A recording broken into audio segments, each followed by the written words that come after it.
Evangelho de Mateus, capítulo 2, verso 1, nós vamos ler até o verso 12.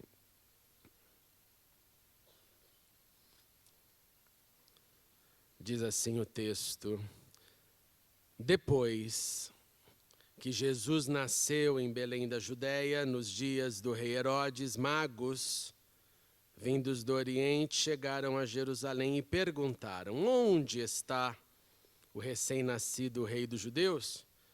Vimos a sua estrela no Oriente e viemos adorá-lo. Quando o rei Herodes ouviu isto, ficou perturbado, e com ele toda Jerusalém. Tendo reunido todos os chefes dos sacerdotes, do povo e os mestres da lei, perguntou-lhes onde deveria nascer o Cristo.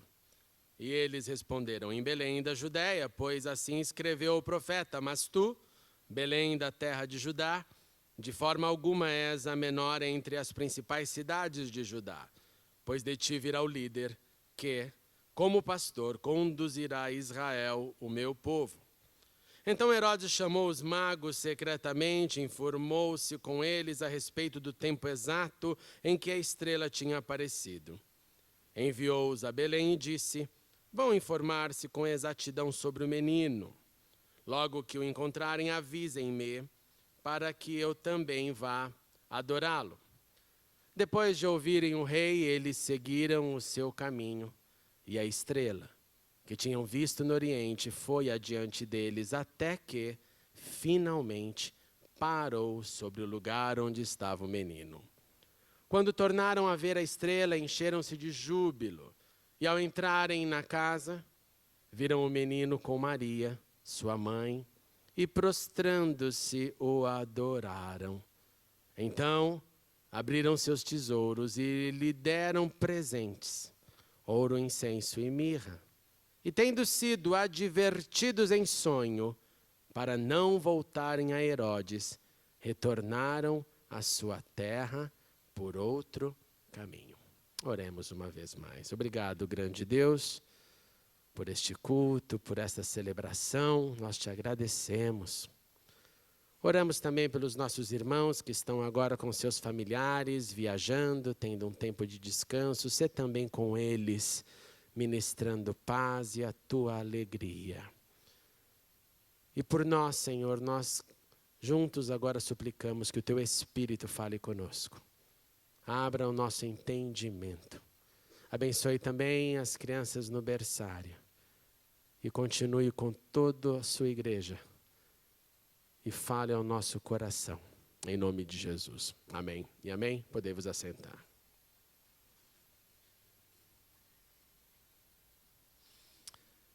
Melquior, Caspar e Balthazar. Melquior, Caspar e Balthazar são os nomes dados pela tradição cristã ocidental, aquilo ou aqueles que chamamos de reis magos. E esses são os nomes mais conhecidos, dentre muitos outros nomes que tradições diferentes tentam nomear essas figuras extremamente enigmáticas. A Bíblia não nos informa se eram reis. E a Bíblia também não nos informa se foram 3 os reis magos. A adoção desse número, nós sabemos, é devido aos 3 presentes. Então, pensa-se, porque trouxeram ouro, incenso e mirra, devia ser 3 personagens que assim o fizeram. Estes magos vieram, sim, do Oriente. Esses magos possivelmente vieram da Pérsia. Pérsia que identificamos como o atual Irã. Nós estudamos na EBD, especial de Advento, e dos relatos da história é de que em 614 invadiram Belém, os persas, e o desejo era destruir, porque toda a invasão era seguida de destruição. Mas quando os persas chegaram em 614 em Belém e entraram na igreja da chamada Natividade, e perceberam na pintura da igreja a cena de magos, eles identificaram e associaram isso aos magos da Pérsia. E por terem visto aquela arte em 614, a igreja foi poupada e não destruída. O que nos mostra que no Irã é uma tradição, existe uma crença que afirma esta possibilidade de que os magos de lá vieram. Mas o que o texto nos informa sobre o que chamamos deste momento, deste encontro entre magos e o menino Jesus? O que o texto nos informa? O que você pensa a respeito deste momento chamado de Epifania? E antes de eu explorar com você, eu quero que você fale para o seu irmão. O que você tem no coração sobre a Epifania? Sobre os magos que visitaram o menino Jesus. Você tem 1 minuto para compartilhar, vamos lá. Se não tem nada, diga, não tenho nada. Mas tente, o que você traz no coração sobre essa história? O que essa história fala a você? Ou já disse a você? Faça isso nos próximos segundos, por gentileza. É um exercício para a sua mente.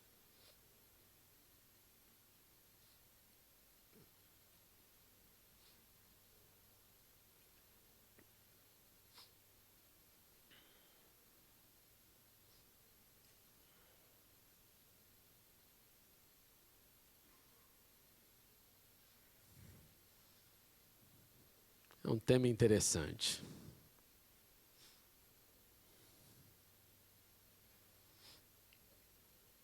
Muito obrigado. Volte para mim, por gentileza. Primeiramente, epifania pode ser compreendida como um súbito entendimento ou compreensão de algo. Ou, neste caso, obviamente, a compreensão, o súbito entendimento ou encontro com a epifania, que significa a aparição ou a manifestação do Senhor através da sua encarnação àqueles que eram da família da casa de Israel e para aqueles que não eram da família da casa de Israel. Os magos procuravam e procuraram o rei dos judeus. Os magos não procuravam o seu rei. Eles então não estavam incluídos na chamada casa de Israel. Consequentemente, os magos devem ser classificados como povos das nações, ou como chamamos de gentios. Os magos encabeçam a lista de povos, línguas e raças, gente que também adora a Deus, sem ter sido chamado de os seus. Como escreveu o apóstolo João, ele veio para o que era seu, mas os seus não o receberam.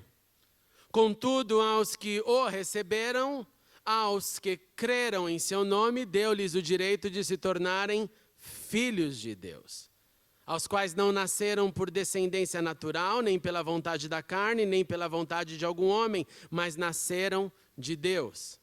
Aquele que a palavra tornou-se carne, viveu entre nós e vimos a sua glória, glória como do unigênito, vindo do Pai, cheio de graça e de verdade. Isso tudo está no Evangelho de João, no 1º capítulo. Os magos, eu repito, encabeçam então a lista desses que não eram da casa de Israel, mas que vindo das nações repetem atitudes que deveriam ser simplesmente a ação do cotidiano do povo de Israel, mas que faz-se presente neste encontro. Os magos lideram o grupo dos que o receberam, dos que viram não a estrela do Oriente, como eu e você, mas que fomos convidados, ou nós fomos atraídos, ou nós fomos ensinados em casa, não por uma estrela, mas por gente.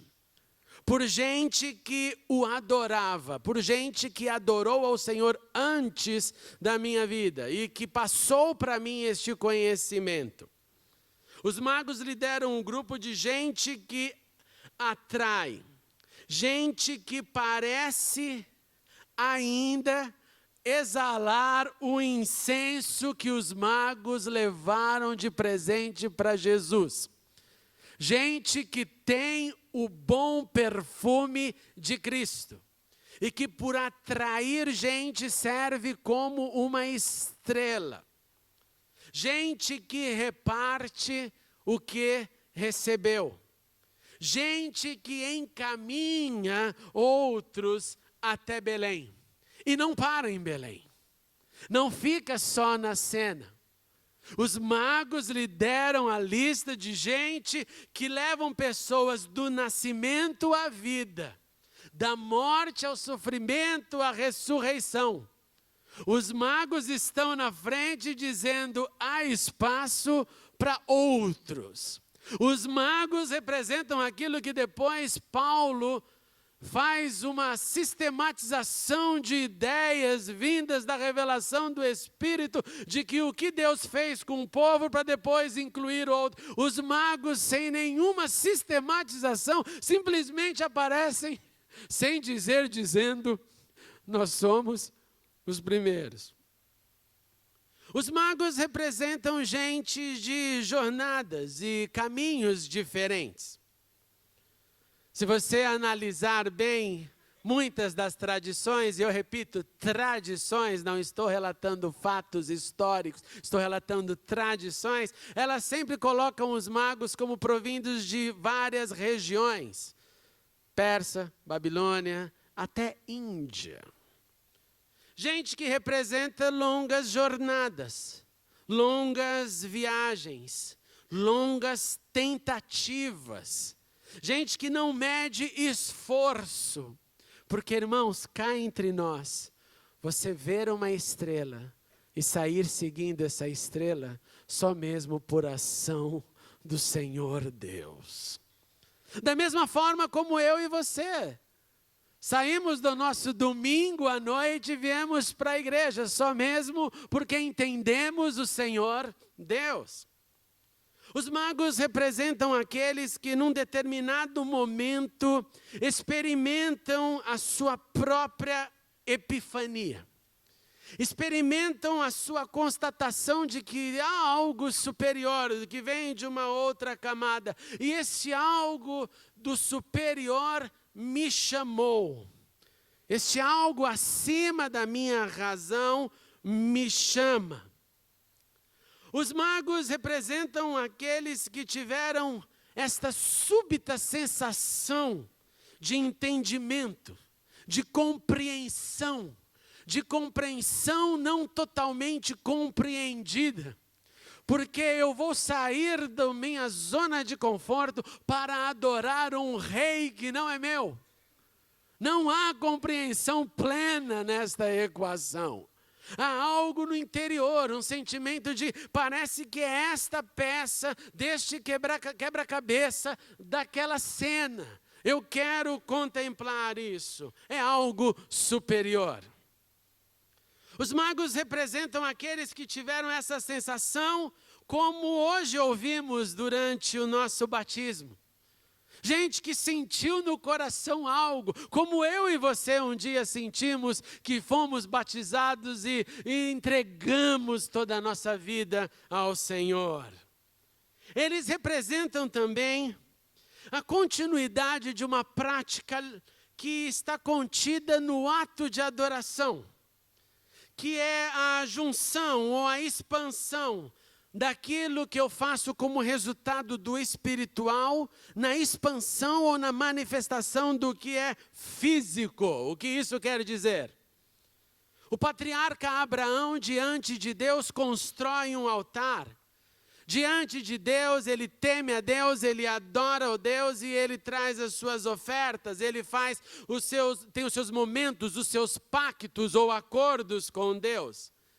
Nos seus gestos de adoração, ele alinha um coração que é grato, um coração que adora, um coração que se prostra, juntamente com algo material. Naquele caso, altar, sacrifícios e ofertas. Vêm os magos, da mesma forma, sem serem da casa de Israel, num gesto similar aos patriarcas, prostrados, eles adoram. E eles adoram não só pela sua jornada, pela sua viagem, pelo seguir o incerto, eles adoram prostrando-se em terra, eles adoram abrindo seus tesouros, dando seus presentes ao Senhor.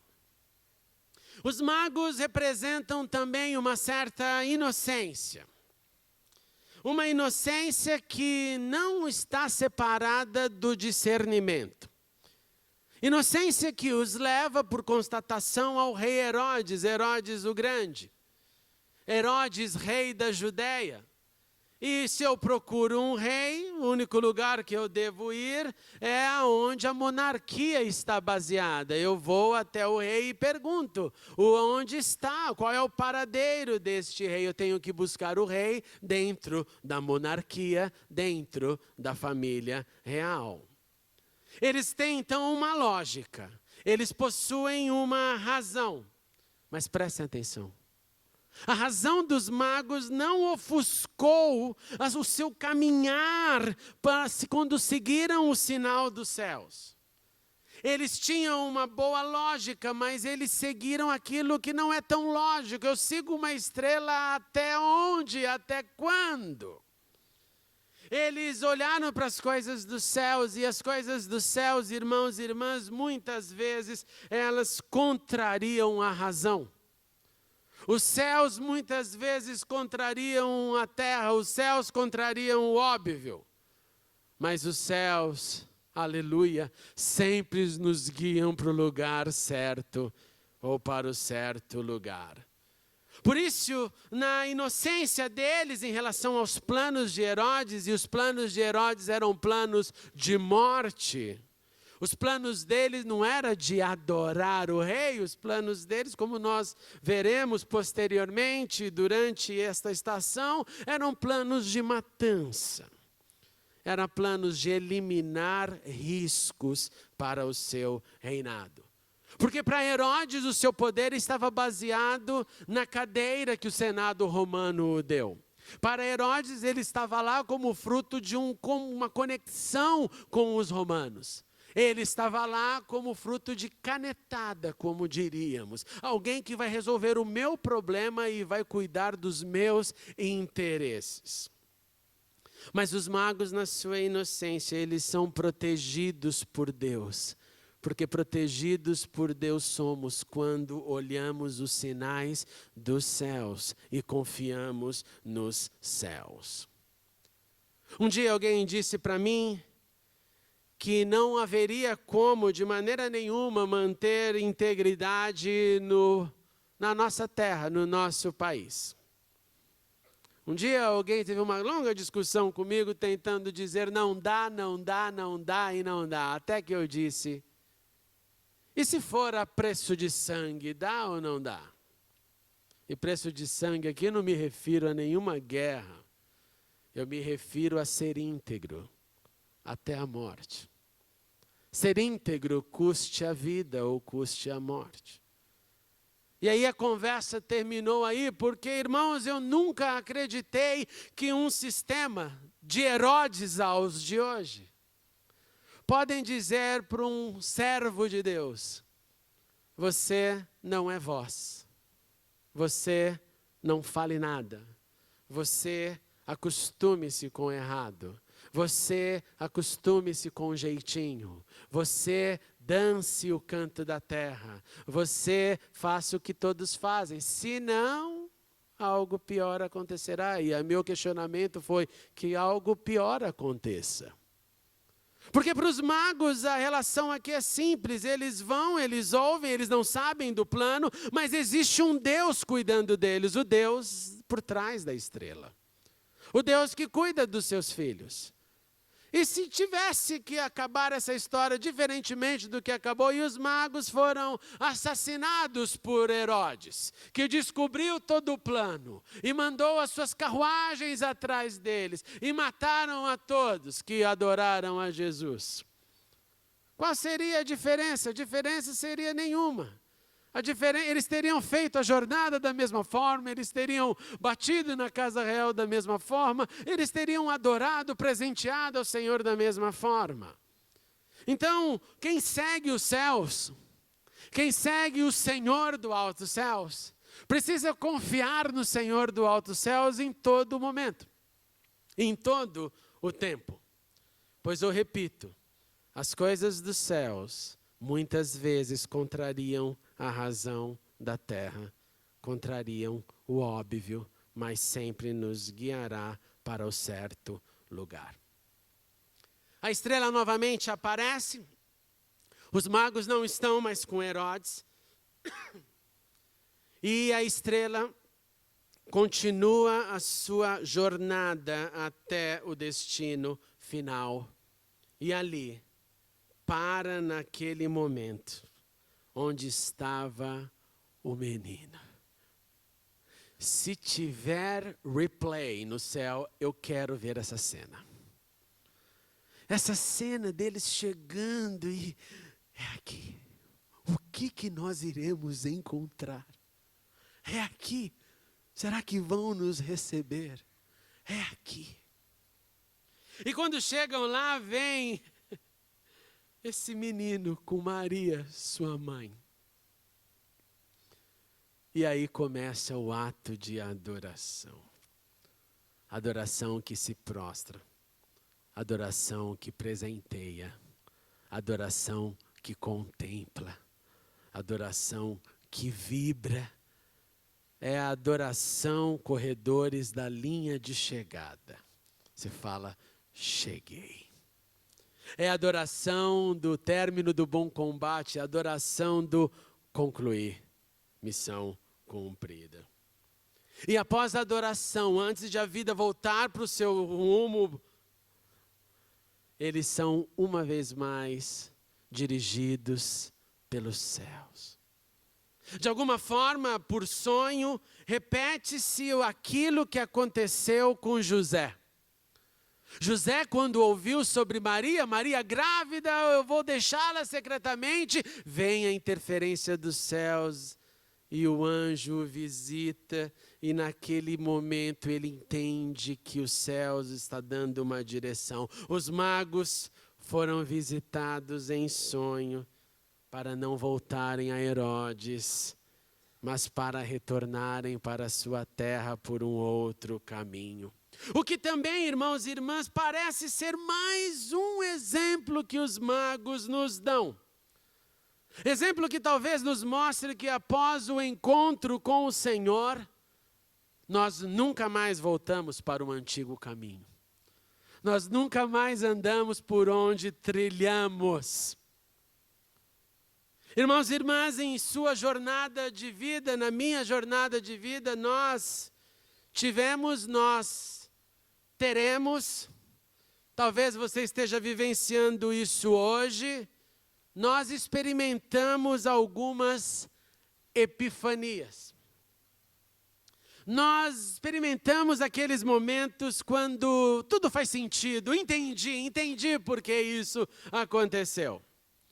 Nesses momentos nós seguimos as diversas estrelas, não estrelas, não astros, mas manifestações que dialogam com a nossa alma, manifestações que falam com a nossa mente e nos guiam e nos dão direções e eu naquele momento, naquele insight, naquele algo interior, é para eu ir por aqui. Meu primeiro encorajamento neste momento, quando chegamos próximo ao fim desse ano, ao identificar as, entre aspas, estrelas do Senhor, siga. Ao identificar esses diálogos, não olhe para a distância, não olhe para o desafio, E não dê desculpas. Não dê desculpas. Siga tudo que o Senhor mostrar para você. Porque no final o caminho será certo. O caminho será exato. Mas haverá também momentos onde a antítese da epifania, a antítese da aparição, a antítese da manifestação, a antítese do entendi, acontecerá no seu e no meu coração. Haverá um momento em que a peça que falta no quebra-cabeça da vida vai manter aquele buraco. Não tem a peça. Não tem a peça. Aquele momento que não terá sentido. Aquele momento que nós clamaremos por uma epifania, mas nada acontecerá. E a vida também traz estes momentos. Nessas horas, meus irmãos e irmãs, continue seguindo aquilo que você já tem seguido. Continue de pé diante daquilo que já te foi revelado. Aquilo que você já compreendeu é o que você e eu devemos permanecer seguindo. Eu não preciso deixar desabar todas as outras áreas da minha vida porque falta uma peça num quebra-cabeça específico. E se há um roubo que o diabo faz e fará por todos os seus dias na vida dos filhos de Deus, é isso, eu pego uma cena e faço essa cena não ter mais a sua plenitude. E essa cena começa a destruir como uma avalanche todas as outras áreas. É uma decepção na área B, mas vai afetar a área C, a área D, a área E e a F. É uma frustração que aquilo não dá para engolir. E aquilo que não dá para engolir vai tentar minar todo o resto da minha e da sua vida. Quando não fizer sentido, quando não houver manifestação, quando não houver epifania nenhuma, prossiga naquilo que Deus já te disse para fazer. Prossiga seguindo a estrela, a direção que o Espírito já tem nos mostrado. Continue seguindo porque o Espírito te levará para o lugar certo. Adore-o também, irmãos e irmãs, adoremos com o nosso coração. Adoremos ao Senhor como ali fez aqueles magos, com prostrar o rosto em terra, com submissão e temor. Adoremos com obediência. Com obediência. Obediência que deixa o Pai alegre. Obediência que faz o Pai sorrir. Obediência que faz Deus olhar para a gente e dizer: aqui está o meu filho, a minha filha. Adoremos com amor. Adoremos com amor a Deus, adoremos com amor ao próximo. Adoremos com expressões e lembre-se, amar é dar e não receber. Adoremos dando ao Senhor tudo o que somos. E adoremos também ao Senhor com tudo o que possuímos. Não como moeda de troca, não com um coração pesado, não com uma certa briga interior, mas como escreveu o apóstolo Paulo aos Coríntios, lembrem-se, aquele que semeia pouco também colherá pouco, e aquele que semeia com fartura também colherá fartamente. Cada um dê conforme determinou em seu coração, não com pesar ou por obrigação, pois Deus ama quem dá com alegria. E finalmente, irmãos e irmãs, escutemos a voz do Senhor. Sigamos pelo caminho que Ele ordenar, pois neste caminho Ele sempre conosco estará. Vamos nos colocar de pé, nós vamos cantar uma canção antes de orarmos. Nos derramando diante do Senhor Deus. Ele é conosco. Eis-me aqui outra vez diante de ti, abro meu coração, meu clamor, tu escutas e fazes cair as barreiras em mim. És fiel, Senhor, e dizes palavras de amor e esperança sem fim. Ao sentir o teu toque, por tua bondade libertas meu ser no calor deste lugar.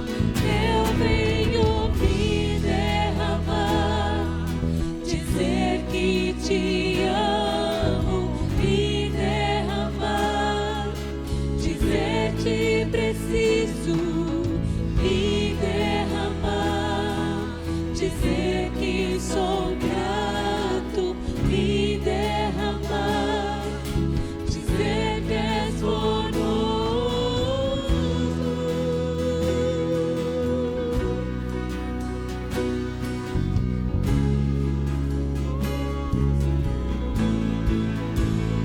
eis-me aqui outra vez diante de ti, abro meu coração, meu clamor, tu escutas e fazes cair as barreiras em mim. És fiel, Senhor, e dizes palavras de amor e esperança sem fim. Ao sentir o teu toque, por tua bondade libertas meu ser no calor deste lugar. Eu venho me derramar, dizer que te amo, me derramar, dizer que preciso, me derramar, dizer que sou grato, me derramar, dizer que és Me derramar, me derramar, dizer que te amo, me derramar, dizer que preciso, me derramar, dizer que sou grato, me derramar, dizer que és formoso.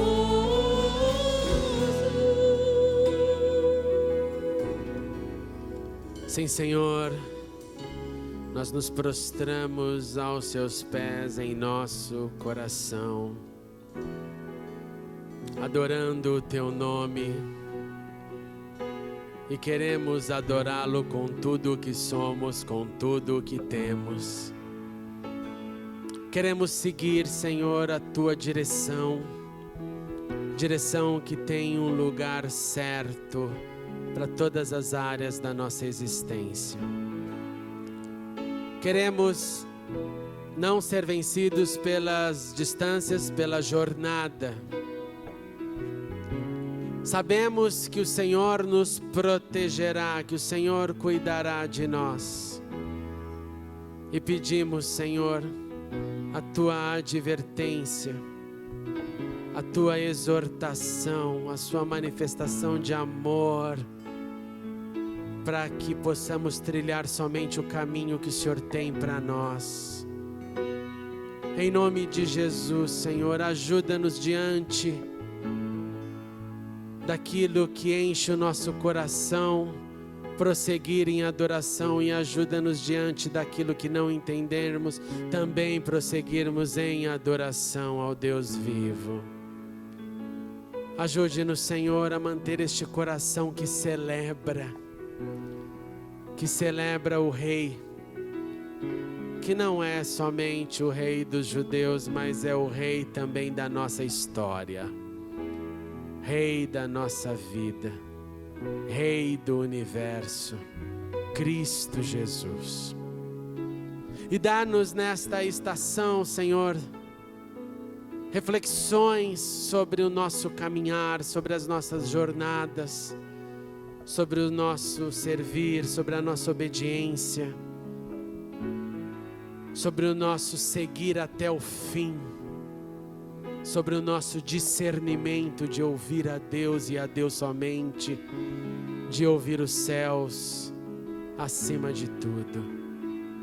E que tenhamos uma epifania cheia da manifestação de Jesus encarnado em nós, vivo em nós, dirigindo as nossas mentes e corações.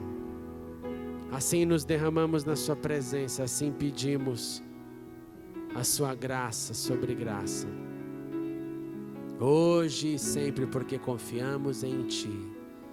Me derramar, dizer que te amo, me derramar, dizer te preciso, me derramar, dizer que sou grato, me derramar, dizer que és formoso. Que o Senhor te abençoe e te guarde. Que o Senhor resplandeça o seu rosto sobre ti e tenha misericórdia de ti. Que o Senhor sobre ti levante o seu rosto e te dê a paz. E que o amor de Deus e a graça do Senhor Jesus Cristo e a comunhão e o poder do Espírito Santo esteja com todos nós e com todo Israel de Deus espalhado pela terra, hoje e sempre. Amém e amém. Até quinta-feira. Deus te abençoe.